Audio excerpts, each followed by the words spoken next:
तो क्या यादव समाज क्या नहीं कर सकता है भागवत? कि सिर्फ पंडितों को अधिकार है भागवत करने का?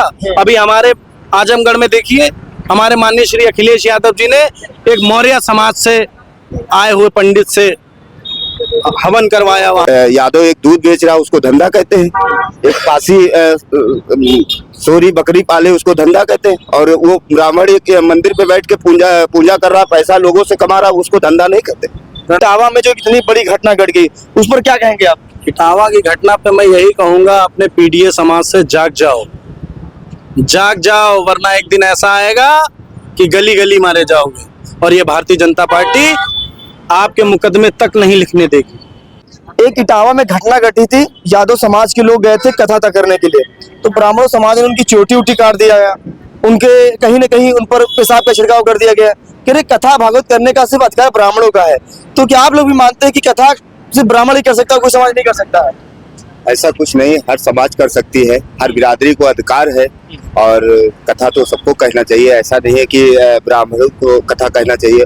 और ये जो इटावा वाला घटना हुई है, इसमें मैं सब ब्राह्मणों की तो बात नहीं करूंगा, और सब ब्राह्मणों को मैं ना गलत ठहराऊंगा। ये जो इटावा के गांव में जो ऐसी घटना हुई है, इस ब्राह्मणों को मैं ये कहना चाहता हूँ कि जो ऐसी घटना किए हैं, ये बहुत गंदी घटना है, और बहुत मतलब एक देखा जाए कि एक यादव समाज पे एक अपना मूत्र और चोटी काटे, ये एक बहुत गलत चीजें है। और ऐसा नहीं कि ब्राह्मणों को कथा, हर बिरादरी का अधिकार है कथा कहने का। लेकिन ये जब घटना घटी है तो तमाम सारे जैसे शंकराचार्य हो, कैबिनेट मंत्री ओम प्रकाश राजभर हो, तमाम सारे ब्राह्मण समाज ये बात कह रहे हैं कि कथा वाचक करने का ब्राह्मणों का काम है। यादव समाज का काम है कि गाय चराए, दूध बेचे, ये उनका काम है, वो अपना काम करे, हमारा काम क्यों कर रहे हैं? उनका ये मानना है। उनका ये मानना है यादव समाज गाय और दूध का धंधा करे उसको धंधा कहते हैं, ठीक है। पासी सोरी का काम करे उसको धंधा कहते हैं, और ये जो ब्राह्मण लोग मंदिरों पे कमा रहे हैं इसको धंधा नहीं है क्या? ये उनका प्रकार से उनका अधिकार है, एक प्रकार से उनका अधिकार है। कह रहे हैं ये पुरुष चला रहा है, इसमें हमारा ये अधिकार ठीक है, पूजा करने का अधिकार है। केवल यादव को, मुस्लिम को इस सरकार में प्रताड़ित किया जा रहा है। पीडीए समाज की जितने लोग हैं इनको प्रताड़ित किया जा रहा है। ये सरकार यादव का नाम आता है, मुस्लिम का नाम आता है, पीडीए समाज का किसी का नाम आता है यादव के नाम पे, या किसी जात की ले लीजिए, पीडीए समाज तुरंत मुकदमा लिखवाया जाता है। चलिए और भी लोगों से बातचीत करेंगे, क्या कहेंगे उस मामले को लेकर जो इटावा में जो इतनी बड़ी घटना घट गई उस पर क्या कहेंगे आप? इटावा की घटना पे मैं यही कहूंगा, अपने पीडीए समाज से जाग जाओ, जाग जाओ, वरना एक दिन ऐसा आएगा कि गली गली मारे जाओगे, और ये भारतीय जनता पार्टी आपके मुकदमे तक नहीं लिखने देगी। आप क्या समझते हैं पत्रकार महोदय, क्या सिर्फ जिनकी पुराण है, जिनका हमारे प्रभु श्री कृष्ण का उसमें वो लिखा हुआ है, पुराणों में लिखा हुआ है, तो क्या यादव समाज क्या नहीं कर सकता है भागवत? कि सिर्फ पंडितों को अधिकार है भागवत करने का?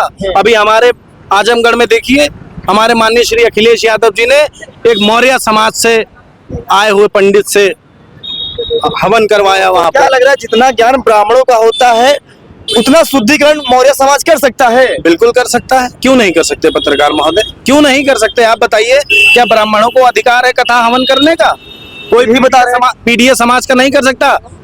हमारे प्रभु कृष्ण जी ने 3 मुट्ठी तीनों लोग देने का प्रण ले लिया था, लेकिन पत्नी जी ने क्या किया, एक लोग पे उनका हाथ रोक लिया जी। तो बताइए आज उनकी मित्रता पे लोग क्या क्या सवाल उठा रहे हैं, आप बताइए पत्रकार महोदय। नहीं, आपको क्या लग रहा है कि ब्राह्मण समाज जैसे शादी बारात में आप लोग लगातार बहिष्कार एक प्रकार से कर रहे हैं, तमाम सारे लोग कह रहे हैं कि हम ब्राह्मणों पंडितों को नहीं बुलाएंगे, तो शादी बारात तो फिर कैसे हो पाएंगी? फिर भैया ये बताइए पत्रकार महोदय, एक कहावत कही गई है कि आप नहीं आएंगे तो क्या हमारे घर में शादी बारात नहीं होंगी? रस्मों रिवाजों से शादी बारात नहीं होंगी क्या? नहीं आएंगे पंडित जी, कोई बात नहीं, हम बाबा साहब को रख के कर लेंगे। तो जो मंत्र देके आशीर्वाद देते हैं वो फिर कौन देगा? क्यों नहीं करे? मंत्र क्या किसी को नहीं आते हैं क्या? यादव समाज में नहीं आते हैं? एक हमारे पासी समाज में आचार्य जी हैं, उनको तो पूरे मंत्र आते हैं, मुझे नाम नहीं याद आ रहा है, मैंने सुबह ही उनकी वीडियो देखी, उनको तो पूरे मंत्र आ रहे हैं, तो क्या हम उनको नहीं बुला सकते?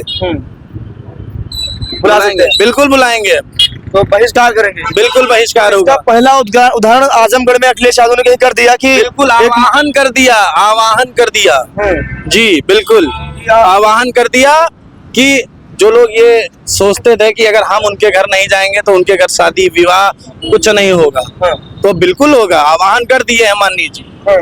बिल्कुल इसका प्रारंभ हो गया है। बिल्कुल प्रारंभ हो गया कल से आजमगढ़ में जी।